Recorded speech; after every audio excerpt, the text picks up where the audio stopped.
সম্মানিত দর্শক, আসসালামু আলাইকুম। আমরা এখন এক ভিন্ন নিয়মে বা ভিন্ন উপায়ে আমরা একটা গুটি কলম করতে যাচ্ছি।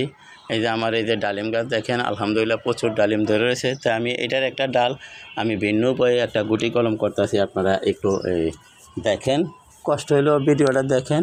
তো আমরা এই যে দেখেন, এই যে এইখানে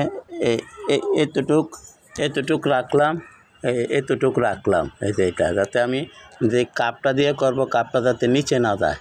তাই আমি এখন এই জায়গাটাকে আমি চামড়া পরিষ্কার করি, আপনারা একটু দেখেন।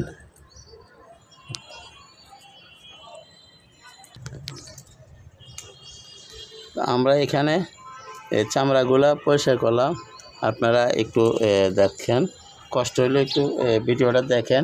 আমি এই নতুনভাবে কলম করা গার্ফিং করা ভিডিও ছাড়ব ইনশাল্লাহ। আমি চেষ্টা করব যে এইভাবে হয় আপনাদেরকে ওইভাবে দেখানোর চেষ্টা করব। আপনারা একটু কষ্ট হলেও ভিডিওটা দেখেন। এই যে আমি এখন এই যে চামড়াটা ছিলে ফেলাইছি, এই যে দেখেন পুরা চামড়াটা ছিলে ফেলাইছি ইনশাল্লাহ। তো আমি এখন এই যে কাঠটারে ভালোভাবে পরিষ্কার করব, যাতে কোনো এই যে আপনারা একটু কষ্ট হলেও দেখেন। এটা আপনারা ডালিম গাছ বা আনার গাছ যে কোনো গাছে এইভাবে করতে পারবেন। আপনারা আমার থেকে এগুলি দেখেন, আমিও আপনাদেরকে নতুন ভিডিও দেওয়ার চেষ্টা করব। তাই আমার চ্যানেলে আপনারা দয়া করে সাবস্ক্রাইব করে রাখুন এবং বেল আইকনটা বাজাই দেন, আমি যাতে এই ধরনের ভিডিওগুলো ছাড়ার সাথে সাথে আপনাদের হাতে পৌঁছায় যায়। আমি আজকে একটা ভিন্ন রকম কলম দেখাইতেছি, আপনারা ঠিক এইভাবে করেন। আপনারা একটু দেখেন, আমি এনে কোনো বাকল রাখলাম না, সম্পূর্ণ পরিষ্কার করে দিলাম। এই যে দেখেন, আমি এই যে একটা কাপ প্লাস্টিকের ওয়ান টাইম যে কাপগুলো আছে, এই যে দেখেন এখানে ছিদ্রি করে নিয়েছি এবং এটা এই সাইড দিয়ে কেটে নিয়েছি। এই যে সাইড দিয়ে আমি কেটে নিয়েছি, আপনারা একটু দেখেন। আর এই যে দেখেন এখানে কিন্তু একটা রাবার ঢুকেছি আমি, এটা এই যে উপর থেকে এইভাবে ঢুকেছি। তো আপনারা একটু দয়া করে কষ্ট হলেও দেখেন। আর আমরা যে এই যে এটা কোকোপিট আমার নিজের হাতের তৈরি, এই কোকোপিটগুলা যাতে শুকিয়ে না যায়, যেহেতু এখন গরমের দিন, এখন আপনারা জানেন ভাই প্রচুর গরম, তাই যাতে শুকিয়ে না যায় তাই আমি এখানে কিছু অ্যালোভেরা সংযুক্ত করতেছি। কারণ অ্যালোভেরাটা আপনার সহজে শুকায় না। আমরা যারা অ্যালোভেরা দিয়ে গাছে কলম করি বা গার্ফিং করি, আমরা সবাই জানি অ্যালোভেরা কিন্তু সহজে শুকায় না। তাই যাতে না শুকায় এই জন্য আমি কিছু অ্যালোভেরা সংযুক্ত করতেছি। তো আপনারাও ঠিক এইভাবে করেন। কাটার পরে আমি দর্শক এই যে দেখেন, কাটার পরে আমি এইগুলি আপনার এই কোকোপিটটার সাথে ভালোভাবে মিক্স করে নিলাম। যেহেতু এটা আমার নিজের গাছের অ্যালোভেরা, তাই এটার ভিতরে আপনার এটা তো মার্কেটে কিনে না, এটার ভিতরে তেমন একটা কিছু মোটা না, তাই আমি এটারে এইভাবে মেখে নিলাম। দেখেন আপনারা, তো আপনারাও এইভাবে করার চেষ্টা করেন। এখন আমি দর্শক এই যে দেখেন, আমি এই যে এইখানে যে একটা রাখছি, এই যে দেখেন এটা রাখছি শুধু এই কারণে যে আমার এই কাপটা যাতে নিচে পড়ে না যায়। এই যে দেখেন আমি কিভাবে ঢুকেলাম। এখন আমরা এখানে এই যে অ্যালোভেরাগুলা এই যে যেতে এই যে সব কোকোপিটগুলো আমরা এখানে যেতে দিয়ে দিব। এখন আমরা হালকা ঢুকানোর পরে এই যে রাবারটা আমি লাগিয়ে দিলাম। আপনারা দেখেন, এই রাবারটা দেওয়ার উদ্দেশ্য যে এই কাটা অংশটা যাতে আপনার কোনো সমস্যা না হয় বা চেপে না যায়, তাই জন্য আমরা এইভাবে দিলাম। কিন্তু এখন আমরা এটারে রাউন্ডে আমি প্রয়োজনে কয়েকটা পাতা ছিঁড়া নিতেছি, আপনারা একটু দেখেন। এই যে প্রয়োজনে আমরা কয়েকটা পাতাও ছিঁড়া নিলাম। এই যে তো আমরা এখন এই যে রাউন্ডে ঠিক এগুলি এই যে দেখেন চেপে ঢুকাইতেছি। দর্শক দেখেন আমি এটা কিভাবে একবারে রাউন্ডে দিলাম যাতে এটা কোনো সমস্যা না হয়, তাই আমি ঠিক চারদিকে একই সমান দিলাম। তো আমরা এখন এখানে একটা পলিথিন বাঁধার চেষ্টা করব।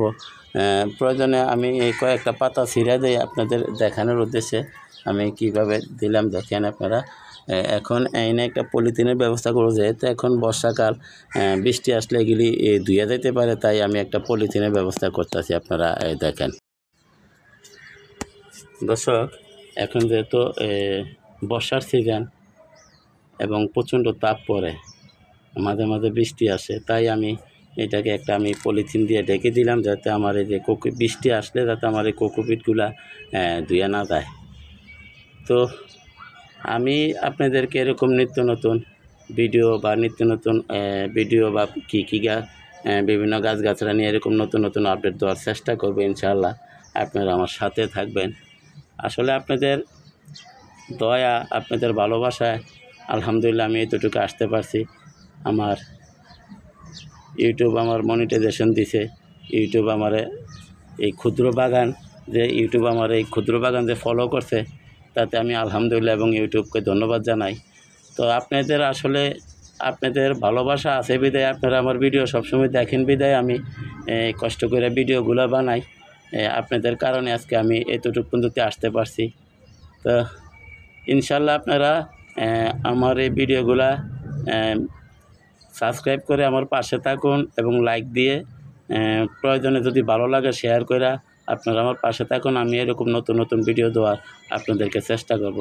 তো এখন যাতে এটারে আমি নতুন করে আপনার কলপ করছি, এটা আপনার শিকড়ে তো কমপক্ষে আপনার 35 থেকে 40 দিন লাগবে। তো ইনশাল্লাহ আমি 35 থেকে 40 দিন পর আবার ফিরে আসতেছি। আমি এটা দর্শক 2 মাস পর আমি এটা খুলতে আসছি, দেখি এটা কি শিকড় আসছে কি না। কারণ আমার এই যে ডালটা দেখেন মারা যাইতেছে, শুকিয়ে গেছে। এটার ভিতরে কিন্তু অলরেডি ডালিম আছে, এই যে দেখেন ডালিম আছে। হ্যাঁ, তাই আমি দেখি এটা কি শিকড় আসলো নাকি। আমি তো আপনাদেরকে ভিডিও দেব বলছিলাম গুটি কলমের, তাই গুটি কলম কি হইলো না হইলো, যেহেতু আমার ডালটা ঝিমাইয়া পড়ছে, তাই আমি একটু দেখি এটার কি অবস্থা।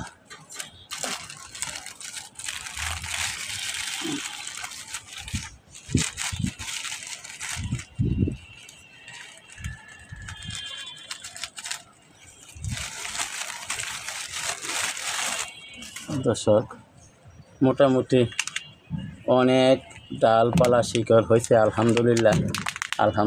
দেখেন আপনারা, এই যে দেখেন, আপনারা দেখেন মোটামুটি অনেক ডাল শিকড় হয়েছে। অফ করো। দর্শক দেখেন আমি নিচে শুধু খড় দিলাম আর কিছু না। এখন উপরে সামান্য কিছু মাটি দেব, এই যে সামান্য কিছু মাটি দিলাম। দেওয়ার পরে আমি আবার এই যে এখানে তরকারি খোসাগুলো দিলাম, এই যে দেখেন তরকারি খোসা দিলাম। তো আপনারা ডালিম বা আনার যে কোনো গাছের গুটি কলম কিভাবে করবেন আপনারা আশা করি বুঝতে পারছেন। চামড়া ছিলন লাগে না, চামড়া ছিলন ছাড়া ডালিম বা আনারের গাছ থেকে গুটি কলম হয়, সেটাই আমরা এখন আপনাদেরকে দেখাইলাম।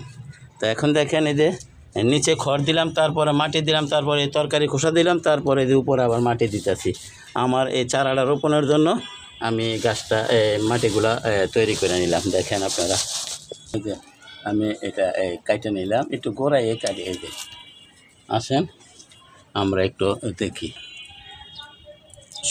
গাছটা শুকিয়ে মারা যাওয়ার উদ্দেশ্য দেখেন আপনারা। এই যে ডালিম হয়েছে এবং প্রচুর ফুল আছে, কিন্তু তার হিসাব হলো যে এখানে যে এই যে শিকড়গুলো হয়েছে, এই শিকড়গুলো শুকিয়ে গেছে। আপনার এই শিকড়গুলো শুকিয়ে গেছে দেখেন আপনারা। তো এখানে আর পানি প্রবেশ করতে পারে না, যার ফলে গাছটা মারা গেল। তারপর আমি দিয়ে দিলাম। এবার বাচক আর মরক আমার প্রয়োজন নাই, কারণ আমার আলহামদুলিল্লাহ গাছ আছে, আপনারা জানেন। এটা আজকে রাত সহ অন্তত 2 থেকে 3 দিন আমি একটু ছায়াযুক্ত স্থানে রাখবো। দেখেন আপনারা, এখন যে আমরা এই যে ডাল পাকল ছিলন ছাড়া যে আপনার ডালিম গাছ থেকে চারা হয়, সেটা আশা করি বুঝতে পারছেন।